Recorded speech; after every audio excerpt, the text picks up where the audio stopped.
not sure what's going on with Phil up here, so I'm not too sure what that is. Well, I had a little bit of an issue trying to hook into the Zoom thing myself. Oh. Yeah, but we're not sure if Phil knows we're watching him. All right, let's go. Oh, so close. Phil, you there? That's brilliant. Hey, Phil, you there? Hi. Hey, there he There is. he is. I was sorting stuff and didn't realize it passed 12 o'clock. 12 o'clock. 12 o'clock. I got more like 3 o'clock. I don't know. Me too. We move slowly on the West Coast. Linda, it just means we're ahead of the game. Mm-hmm. That's all it means. That's all it means. Well, good afternoon, everyone. So why are we here? I'm not sure. To learn something. You were doing something, so I figured I'd show up. Oh, see, I love that. What we're talking about is marketing. Oh, good. Oh, good. Okay. Right? And marketing for your particular personality and style like that. So, look, this is going to be interactive because if I'm going to sit here and talk, I'll last about 5 minutes. So you better ask me some questions. But I will share how I started in this business almost 19 years ago. And that scares the hell out of me saying that. Right, Linda? Because we're 15. You're not far behind me. No. But anyway, when I started, contrary to popular belief, some of you might notice, but I am an introvert. So for me to be out there talking with a lot of people was very difficult. But in the day, that was really before internet marketing. What other way was there? I didn't know any other way. And coming out of Fast Start, I knew that I had to be out and about in the community. So I joined the chamber. And some of you might have heard this story, but my first chamber meeting, I was scared out of my mind. I think there were 25 people there. But I didn't know anybody. And no one took me around. No one introduced me to anybody. So I bravely walked up to someone and shook their hands. And that's where it all started. And, to make a long story short, from there, I quickly became, I was on the Christmas party committee. I became Santa Claus, which was a lot of fun, which was great to market as Santa Claus because people didn't know who I was. So there I was in a costume, dancing with all these people and talking with them. And people got to know Santa Claus. And then at meetings after that, when I introduced myself as Santa Claus and became more familiar with everyone, the best part about that was that I felt more comfortable. So I became more comfortable talking with people, met a lot of people, became chairman of the chamber. We started a leadership process through the chamber. I can go on and on how powerful that was. But I think now if you come into this business as an introvert, I guess you can make it marketing through the internet. But that's not, I do such a minimal amount of that. My marketing is still being known in the public sphere in Delaware and particularly central Delaware. Questions about what I just said? Nothing. Well, Crickets. crickets. So the first few times you went out and shook hands with groups that you didn't know, it's like, how did that, the way you described it, it started to really blossom from that point on. Did you go through, what kind of challenges did you hit? The challenge was my fear. Yeah. And again, having, my career, and I was a salesperson, but when I sold to people I knew, and even the people I didn't know knew I was going to be calling on them. So I didn't have to meet strangers per se. This was meeting strangers and people I had no clue who they were. The challenge was me being comfortable. I would say it took a year for that. Wow. But I forced myself. Yeah. The other thing I forced myself to do, and let's see, who had Fast Start me? Just Tom on this call. Yep. My mentor. That's why I'm listening. How you doing, my friend? I'm doing good. Good to see you. So when I started that I created, I didn't do the point system as some of you might have heard, but I made it my business to have 10 meetings a week, no fewer than 10. And I did that for 6-7 months. And, that built business pretty quickly. I know a lot of people do not create that type of environment. How did I get those people? Anywhere I could. From some of those chamber mixers, from people I knew. Please introduce me. Some of it was cold calling, not a lot. But, one meeting leads to another. Who do you know that I should speak to? Nothing more than that. So quickly, I would say by the third month, I was having 10 appointments a week. And all of you on this call know if you have 10 appointments a week, you're going to get business. Yeah. But that was my discipline. Not, you think, well, that's a lot. I didn't think it was a lot. No. That was 1 cup of coffee in the morning, maybe lunch. That was it. Yeah. And what I learned for me, my personality is, once I meet someone and I'm face to face with them, and all of you have spoken with me, I'm free and easy. That's the way I like to be with people. See, in a chamber meeting where there's 150 people, that's uncomfortable. But once I can be face to face with someone, I'm good to go. So Phil, I hope that answers your question. It wasn't very long where I became much more comfortable going into that meeting of 150 people and picking out somebody to speak to. And then, of course, in a few years, people started coming up to me. And that's how it is today. I can't, when I go to a chamber meeting now, I can't speak to more than 10 people because I'm pulled and tugged and yanked, and that's the way it is. That took a lot of time. Alan, those on this call, obviously you all know me. I've never been classified as an introvert in my life. But so I didn't have the same issues that Alan has. But an example that I've used for those people who are introverted, a story that I have told more than several times. There was an affiliate named Becky Morris from somewhere out in Illinois, I think, Indiana, somewhere out there. And she was very introverted and very shy. And so when she started in this business and went to a chamber event or whatever it was, in order to overcome her introvertedness, she referred to herself as a wall scraper, which I love that term. I absolutely love that term. She would walk into the room and she would look for those people who were standing maybe by themselves up again with their backs to the wall. And she said to herself, okay, those people are more introverted and shy than I am. So why don't I go talk to them?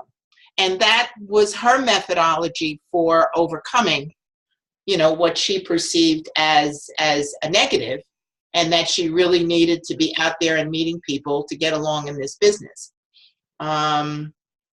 So I've told that story on numerous occasions because I think it's absolutely a perfect example of how you can overcome those type of things if you are a little bit on the shy or uncomfortable side.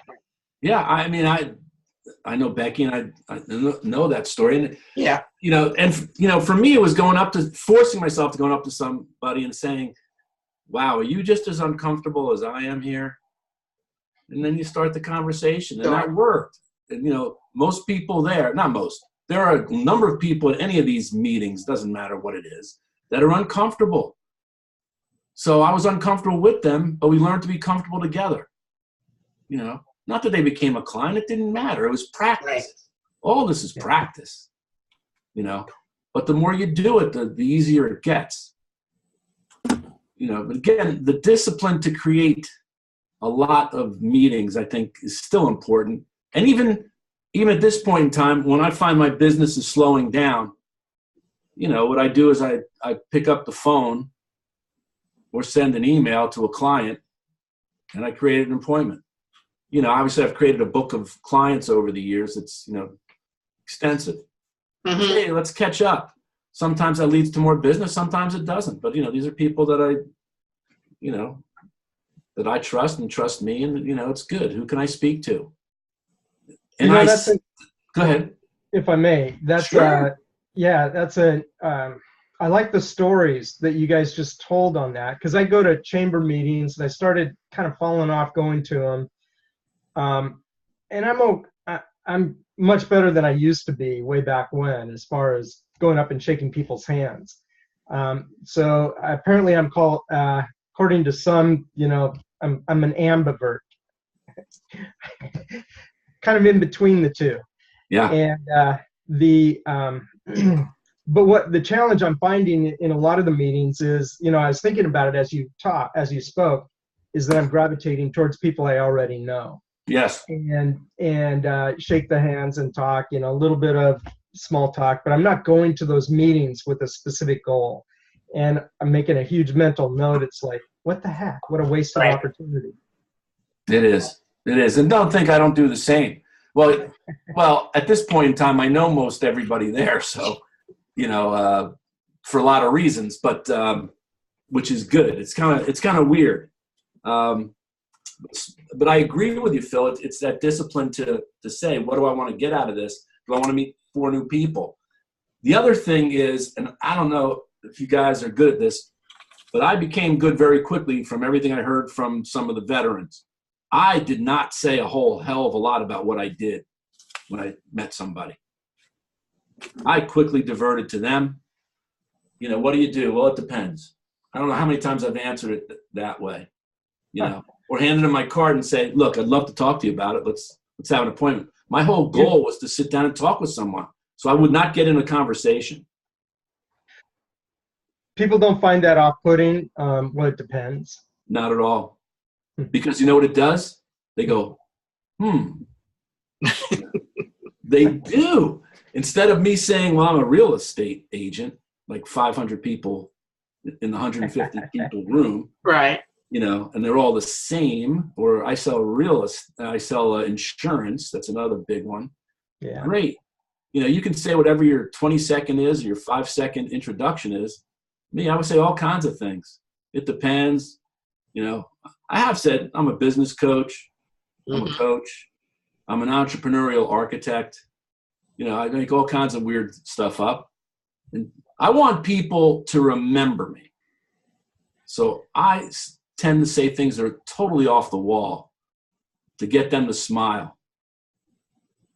And then I ask them about themselves. And again, most people will talk about themselves. And then you got the hook in. So just pull the hook. I'd really love to sit down with you, because I know so many people in this town that I can refer some people to you. Would you like to sit down and I can help you gain some business? Yeah. Boom, done, sold, meeting. Alan and Phil, I think one of the things to keep in mind too is, because we've been now here in North Carolina for 15 years, and with the chambers and extraneous other things, I know a heck of a lot of people. So if I'm going to an event, yes, there's that tendency to gravitate towards the people you already know. Maybe you give them a hi because you don't want to ignore them. But if you just before you walk into the room, say to yourself, I'm going to make a new friend. I think that will help you gravitate towards maybe somebody that you don't know.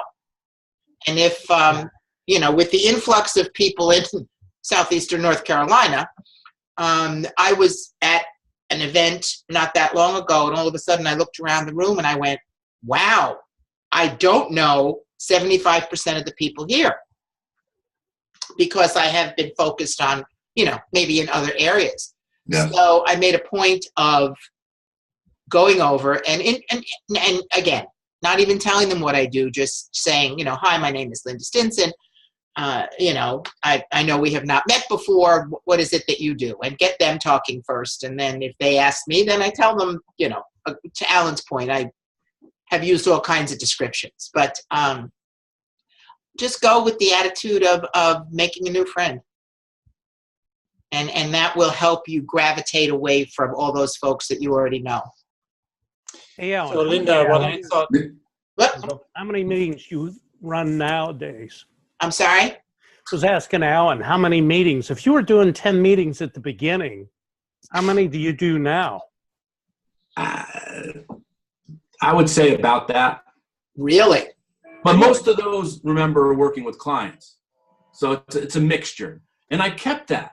So even when I started working with clients, let's say I had 3 clients, then I want to have 7 meetings. There weren't client meetings. How many are face-to-face? How many of those 10 to 10? I average about 2.5 face-to-face a week because I track that crazy stuff. And I don't track anymore, Tom. I admit it. I don't track anymore. So this is totally what I believe. Probably face-to-face. Yeah, the face-to-face. 8 out of 10. Oh. 8 out of 10. You're still doing a bunch. Yeah. I do about 2.5, but I do about 3 networking sessions a week. So, well, see, in my algorithm from the day one, I count networking meetings as a meeting. oh, okay. Yeah, So, you'll get business. I was a big BNI guy, but Yeah, a long story for over a beer at our next session. I'll tell you why I left BNI many years ago, and gladly so. But I've become involved the last 3 years with Master Networks, which is, for us, brilliant. Imagine a networking organization that leans on education and coaching. So in every meeting, there is a training session. And it looks like it was written by me and for me, but it's not. Alan, is this the thing that you do with your clients? No, that's something different. I'll get to all that. right. So I became, again, I know a lot of people. I knew the people that bought Master Networks, Delaware and Maryland region. I became their success coach. So I get to go to all the meetings that I want. So I go to about 4 of those meetings a week, which means I'm meeting with 20, 80 entrepreneurs every week. Now, obviously, some of them have become clients. Tell me what, I'm not familiar with Master Networks. You know what BNI is? Of course I do. It's a similar style. It's only an hour long, but it's not based around food. So it's in and out. And a big part of the meeting is not only your introductions, but training. So there's like a 10-minute training. People break out into small groups and they learn about sales or whatever. This is all written. There's a university behind this. So I found that combination fascinating. They're not in all areas, guys, Okay. but they are growing. So I make a note to look at Master Networks and see if they're local to you. It's a lot less money than BNI and a whole lot more effective for us. Okay. I mean, you might have a Mary Kay person, but if you have a Mary Kay person in a Master Networks meeting, it's going to be the regional director of Mary Kay. Oh, okay. This is meant for entrepreneurs, Okay. people that own businesses. Yeah, I was going to ask you that same question. What's Master Networking? So I don't think it's in the Carolinas, Linda, because I have not heard of that. No, I have not. I have not either. I'll have to go do a little research on that. Yeah. But I'd be glad to help you put it there. I mean, I'm seriously, my son-in-law bought the region. My 23-year-old son-in-law bought the region from the prior owners. Wow. I just looked it up online, guys, and just as an easy point, there is nothing in South Carolina, North Carolina. There's a couple of them in Delaware. There's several in Philadelphia. Pennsylvania. There's some in Houston, Atlanta, Dallas, Colorado, Minnesota. Looks like maybe the Fort Myers area of Florida, San Diego, Vegas. Oregon? There is one up in Oregon, actually. Oh, jeez. So you, Phil, let me see. Why are we not seeing Gerard? Gerard, why don't we see you? Because I have my camera off because I'm, In the chat. Because you're what? Are you in your underwear? Where are you? I'm at home. At the bar. No, yeah, I wish I was at the bar. He's at the bar. He's drinking. That'd be nice if I was. 5 o'clock somewhere. Exactly. Yes. Let me see here. There's my video for you. Oh, Hey, hey. Hey, turn that shit off. Whoa! Yeah, Go back, exactly. Go back. Phil, it's in Oregon and Southwest Washington region. The town is Tualatin. Oh, Tualatin, yeah. Yeah, so that just is a point of reference. But yeah, I mean, there are, once again, there are varieties around the country, and maybe we'll get some other people that might be Hi, Dan. interested in it. Oh, yeah, great. Yeah, I just found it myself. it's a growing organization, and if you can even just pop into a meeting, you'll say, "Oh my goodness!" It literally, the training material is written for us. A lot of times, people will say, "Did you write this, Alan?" Because this is right out of the playbook, which helps us in terms of marketing substantially. So I still, I created my own networking groups that sufficed for many, many years until Master Networks came around. But I believe in being a member of a chamber in a bigger picture, and then in a smaller picture, joining a small networking group and being intimately involved with that. Yeah. Alan, how big are these? I guess they probably vary by region, but for instance, yours, how many people are involved? In each chapter? Yeah, like in the chapter that you go to. Between 15 and 25. Okay. That's a good size. But there are chapters in Texas with 50 members. Wow. So And the meeting is still an hour? Oh, you cannot believe Wow. it's run. It's a tight ship. Yeah. And that's, again, I think it's right out of, to me, fail-safe leadership. You guys are busy. We're going to get you in and out of here. Okay. And they encourage, one-on-one meetings, obviously. Obviously. Right. So, outside of that. Anyway, to me, that's a great platform for marketing, and I'll continue to do that. I still love doing that. I meet new people all the time. There's a lot of benefits. I don't want to, get sidetracked in that too much unless you guys have specific questions about it. I've been involved with it for 3 years. I think it's only been around 4 years. Oh. I know the guy who started it, Yeah. So, well, I'm looking at it here, and there's only like a handful of these regions that have been sold. correct. Or is it like pretty pricey, or just they not marketing it very well? I don't think it is. I think what's happened is they changed the model from selling it like a franchise to they want it to well up naturally. Like if you got 10 people together, here you go, you have a chapter. Instead of needing, they would give you support from Texas instead of having someone buy it and help you. So it can be done without any other help. Gotcha. If you're a good networker, my networking group that after BNI, a group of ex-BNI people and myself put together a networking group. This was 15 years ago. And we ran until 3 years ago. For 12 years, we ran it on our own. We always had 15, 20 people. I would be president one year. We would change the presidency. So this was a group where we didn't pay the big bucks to be in it, but we did all the things. Yeah, there've been some. There's something in our neck of the woods that kind of refugees from BNI that started something called Coastal Connections. Similar format, of course. Yes. But not, as you said, not the big bucks. But what I like in what you're saying about Master Networks is that there's always that training piece. It's not just stand up, tell who you are, because after 3 months, everybody knows who everybody else is. So you don't need to say that, unless you got something brand new coming down the pike. But to have that training piece where you've always got an educational piece meets every week, every month. What does it do? Once a week. Once a week. So once a week, you got 15 minutes of something you didn't know before, kind of thing. Or a refresher on something that you knew and you really need to think about. And even for me, Linda, going 4 times, by the 4th time, which is a Friday meeting, it'll be the 4th time I've heard that particular week's thing. But I'm still meeting with a small group of people, and each time you're debriefing something with a small group of people, it's different. Yeah. There are different takes on it. And I learn a lot. Yeah. You talk about keeping things fresh. It's a great platform for me to keep things fresh. I don't know. I would say that 75% of my clients the last few years have come from. Okay.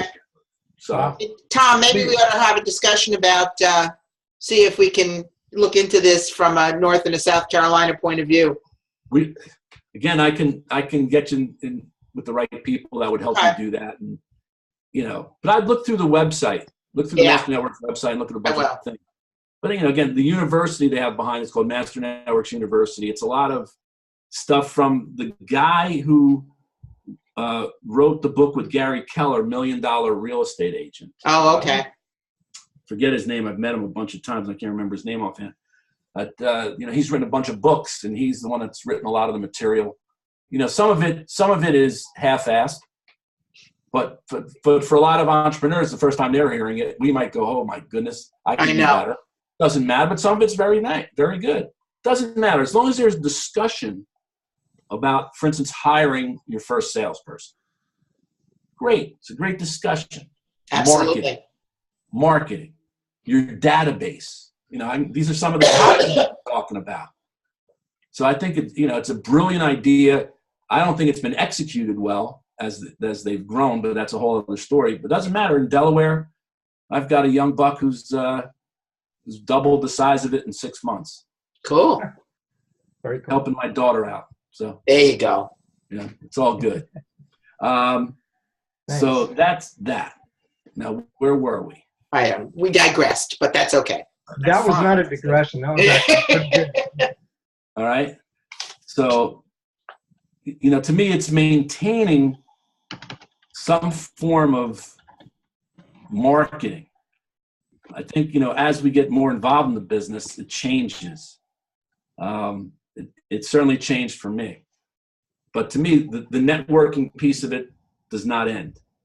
To Tom's point, like how many meetings now? It's still the same.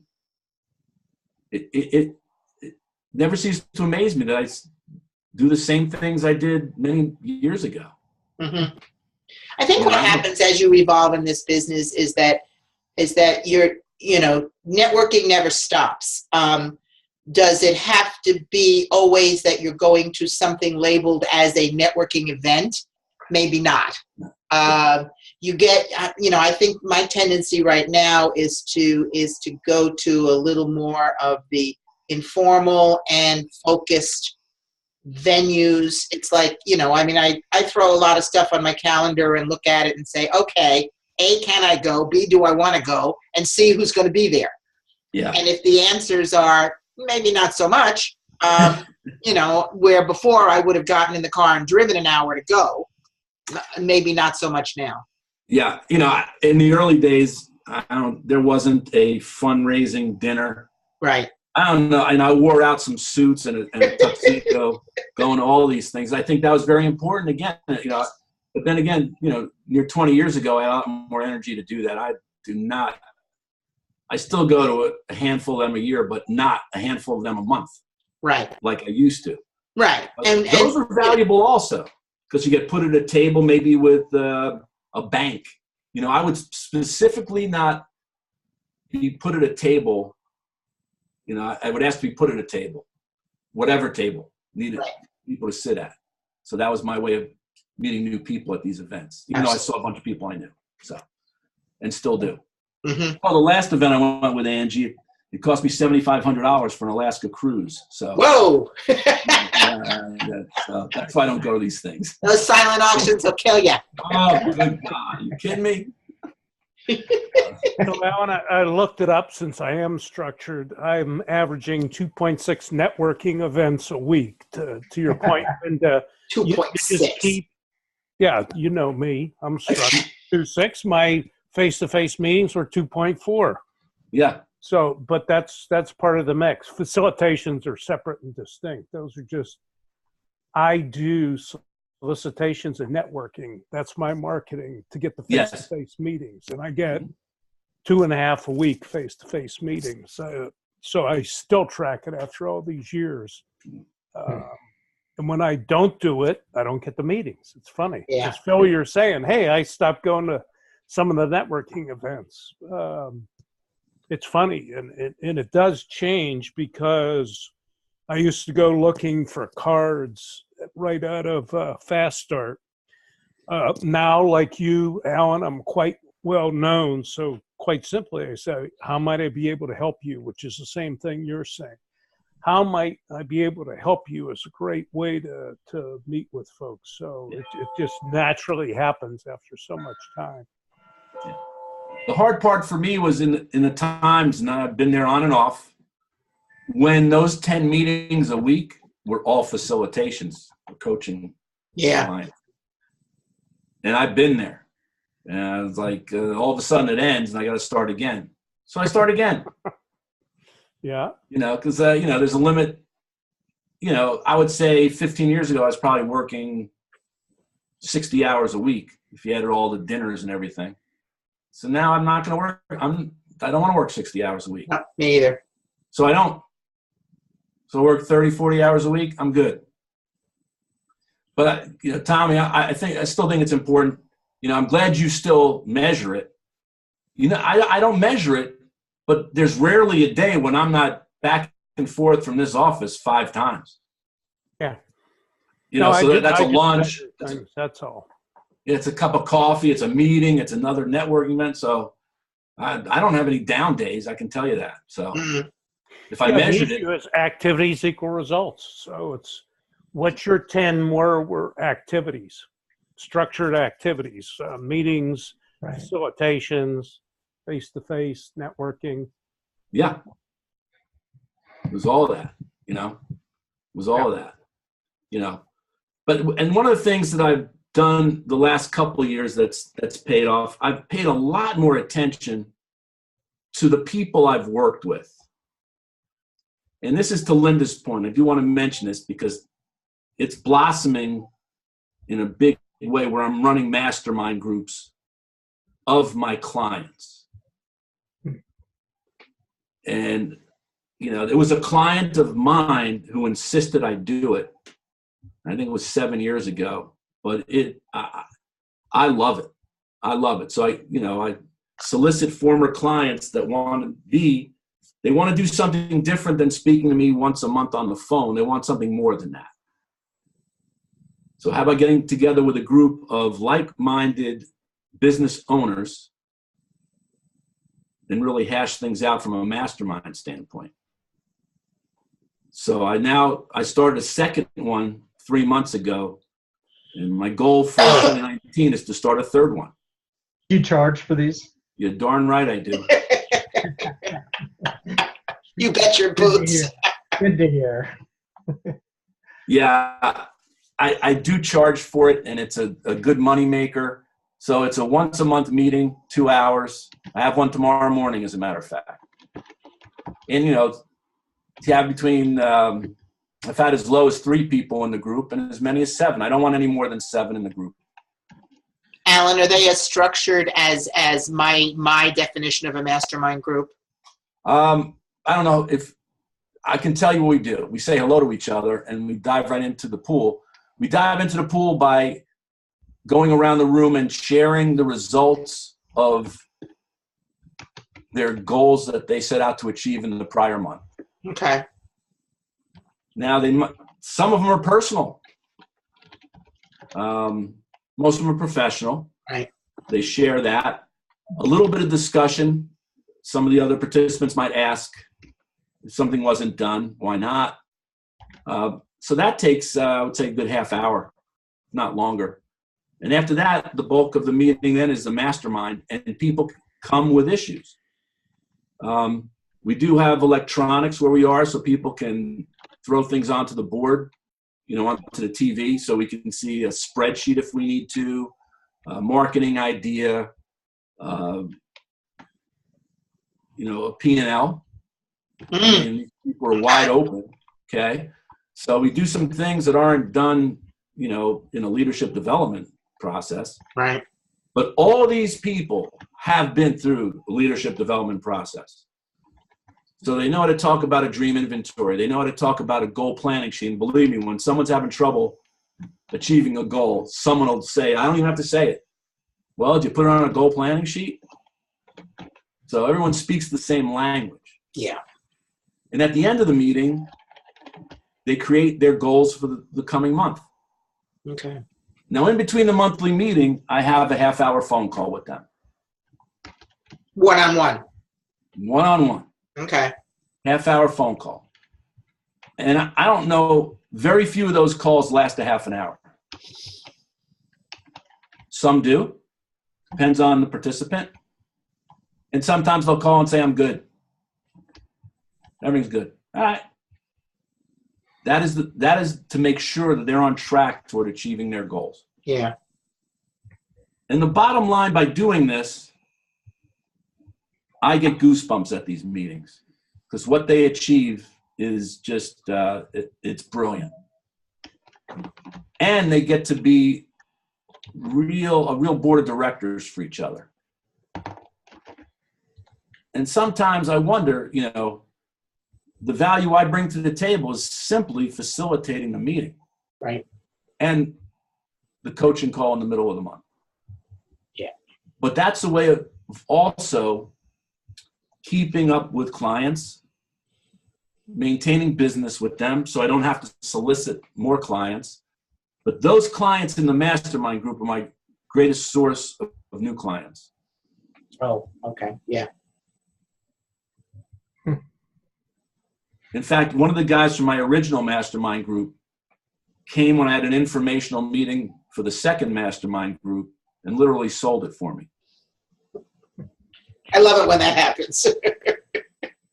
He shared what he had accomplished and why he'd accomplished it and why it was important, and I had 7 people in the new group. Wow. How much do you charge for these things? $4,000 a year. Oh, yearly. Mm-hmm. Not a lot of money for them, but for me, $28,000. It takes me an hour a month. Maybe some phone calls that last a couple hours. So maybe 3 hours a month for $28,000. That'll work. Because I don't have any preparation time. Right. You just got to show up. Other than creating the data, other than showing up. Right. So it's pretty easy. So I'm going to do a third one this year. So, Alan, question. Yeah.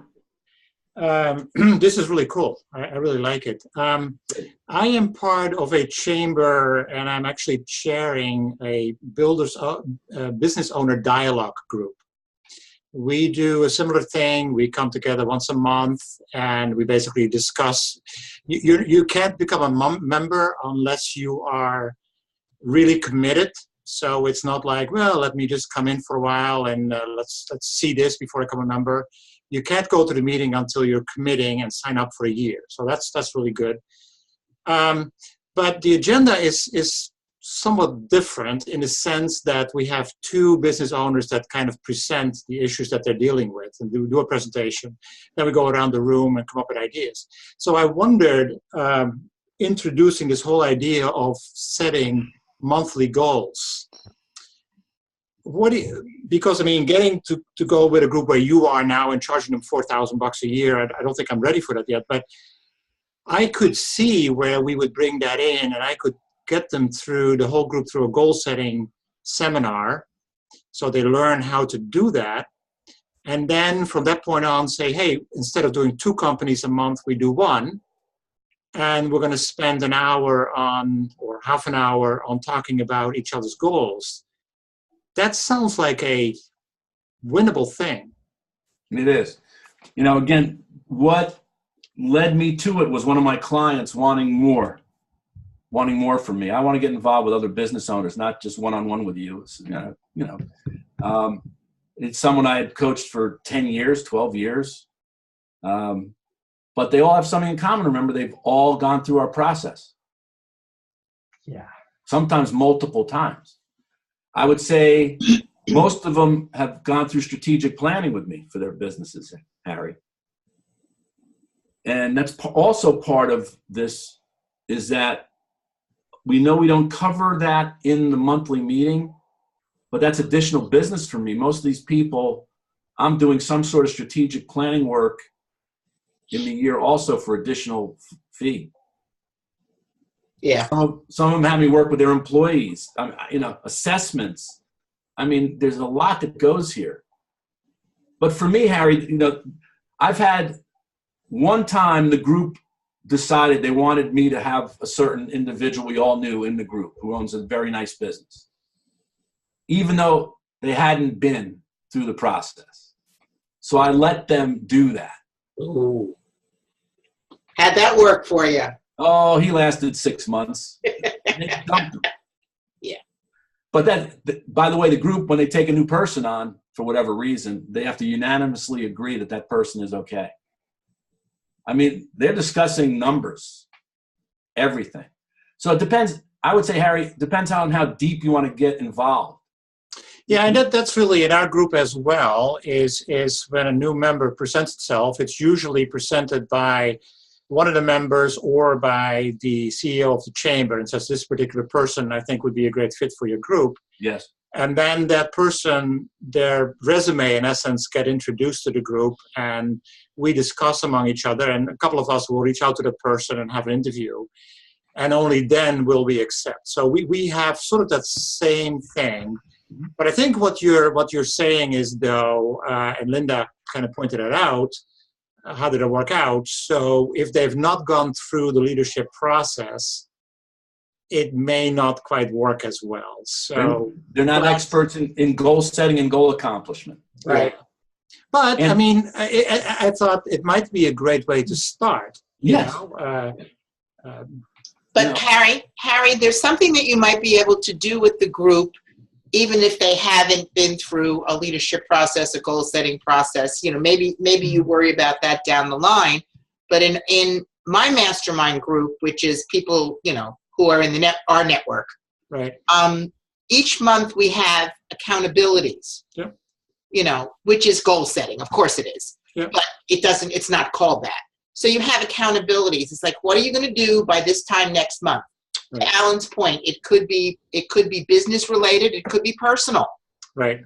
You know, something that you've got to get off the stick on, you know, for your own personal stuff. Yeah. So you might be able to introduce that to them. Yeah. And it just holds them accountable. So when you get together the following month, maybe you have one, let's call it a spotlight, because that's what we call it in the mastermind group. Yeah. Maybe you only have one spotlight, and then part of the time is devoted to, you know, Harry, you know, your accountabilities for last month were 1, 2, 3, or however many. Exactly. So that's exactly what I'm thinking. I'm part of a mastermind group now too, and it's really working well. Good. So I have the experience, and I can see introducing that. But Alan got me to that idea, and obviously, you know, I see how he developed that. I think that's a great idea, and I'm looking at how could I work on something that's already going, right? Right. Yeah, it makes a lot of sense. Yeah. Well, and then the strategic planning part is interesting, especially the beginning of a year, end of the year. People are talking about their missions for the coming year. So a lot of times I help them with that. You know, we've done visioning as part of the group. When someone says, hey, I have this vision. What do you guys think? We've changed things. It's just, it's a really cool thing.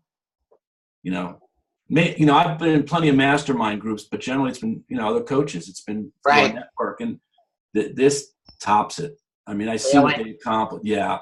And it's having someone who's not in the group. I'm not in the group. We do not talk about my business at all. Okay. You simply facilitate? Simply facilitate. I think that's a very important piece. I've been in ones with, you know, our brethren, and we're rotating being the facilitator. It's just not the same. Yeah. It's just not. You know, no offense. But I mean, this is something that to me is kicked up a notch. I know Jerry Fonz and I did it almost at the same time. We talked about it. So he does the same thing. But to me, it's going to be the way I, you know, go into the sunset. You know, I've got plenty of clients, and just gathering them all together, you know, to work together. To maintain. That's really interesting, your comment, Alan, about the coaches all together in a mastermind. I'm in one, and we've been doing it about 2 years, and I'm starting to get a little bit hesitant or frustrated with it a little bit, just because of, I don't know, that it's not, there's something not completely gelling. You don't have an outside arbiter there, do you? No. That's no. That's one of them. It- That's one of it. Yeah. To me, you know how I can relate that? It's like a company doing a strategic plan on their own. Yeah. Yeah. Yeah. Yeah. So there's a value in that outside facilitator. You know, and that's what I bring. And, you know, for those of you who know me, you know, when I was going through the BS with my eye, you know, there was a time when I had a couple surgeries back to back, and I couldn't do a meeting of the group, and I contacted them. And I said, you know, I want to, you know, I'm going to give you guys all back money for that month. And they all said the same thing. Absolutely not. If you miss 3 months, doesn't matter. You know, that's how valuable this is. You know, I could raise the rate and it doesn't matter. They'll do it, you know, as long as they have their businesses, which most of them are younger than me. In fact, they're all a lot younger than me. I'm not even going to go there. By design, stop it. You know, so to me, that's more marketing. You know, I think a lot of us miss the marketing to our current clients, and we all know that. We teach that. We teach sales. It's much easier to market to current customers than to new ones. Right. And I don't think we've done a good job of it. Yeah. One of the things I've put into practice over the past couple of years is come the first of the year, I send a letter, snail mail, to any client I've ever worked with and just say, you know, hope you had a great 2018 and you're looking forward to 2019. You know, it's like, I don't say it in these words, but I never lose a client. I mean, you know, I always care about you. And if I read something about you or your business, I'm going to send you a note. But it's just kind of those touch points. You know, if there's anything I can do to help you in the coming year, Love it. I'm happy to do that. But just even folks that I may not have heard from for 5 years. No, I do the same. I do very similar, Linda. I've Yeah. always sent out a Happy New Year email, an individualized email. Yes. This year, because one of my newer clients from a Master Networks vice president of a chapter is a tchotchke lady who's had a huge business for 25 years. I mean, they have machines that do T-shirts. I mean, this is not just your normal shop. They do mega signs and everything. And so I said, you know, I'm going to give her some business. So I bought a gift, a Happy New Year gift for my clients and to Tommy, it's, you know, what I'm doing is creating meetings. Yep. And I've got something for you. So I've been very busy the last few weeks and I still have a lot more to give out. So it's more than Happy New Year already. But it's a nice little, you know, wine tote, you know, and I give it to them. Hey, Absolutely. that's it. And it has, you know, a nice little logo, you know, Coach logo on the front, and bingo, that's it. So do you specifically set up a meeting to hand those out, or do you drop in or both? Both, depending on the client, depending on where I am, you know, it's awesome. So, you know, people appreciate it. It's a little tiny gesture, but again, I've never done that other than my annual New Year's email. I thought this would be a little bit better. Were these to current clients? Current clients. Okay. And I very smartly gave some of them out at Master Network meetings in front of a whole bunch of potential clients. Ooh, you devil, you. Young wise ass. You How do I devil. get one of those things? Yeah. Wow. Let me tell you how you can get one of those. No, it's all good. So, you know, but I was thinking, you know, when Gerard asked me to do this, I was thinking about, you know, personality types and how do you market. And I do think it's easier for introverts these days to market online.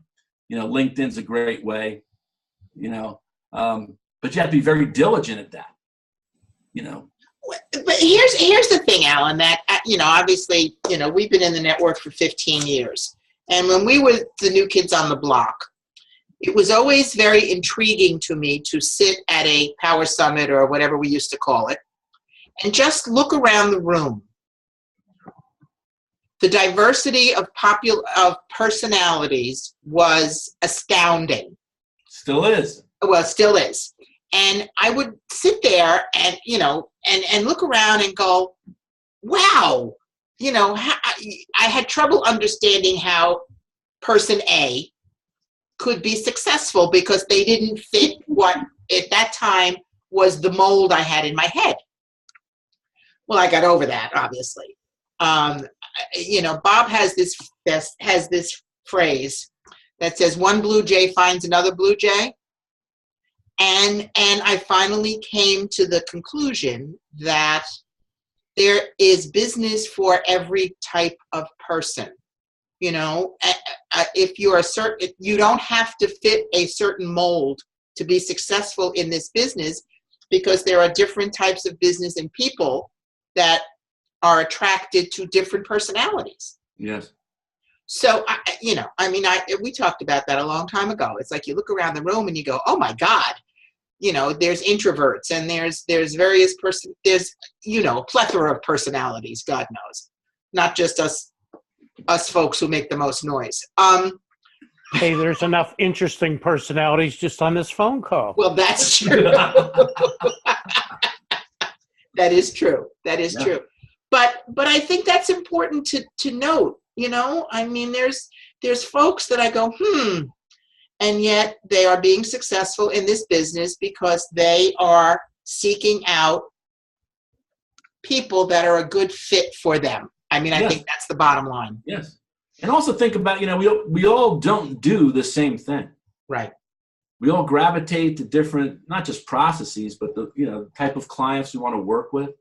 One of the things I think is really cool that was introduced to me a number of years ago is really creating an avatar. Who is the ultimate person? Can you describe the person that you want to work with every day? To the point, is it male, female, 25 years old, 60 years old, owns a business, doesn't own a business? What does that person look like? Think about, the people you worked with that you really enjoy working with. Right. Those are the people in my mastermind groups. It's a pleasure to get together with them. I love it. Like tomorrow morning, I'll be in my glory. And all I'm doing is sitting there listening. Or maybe saying, all right, it's time's up, we haven't heard from you. Nothing more than that. So gather around the people that you like.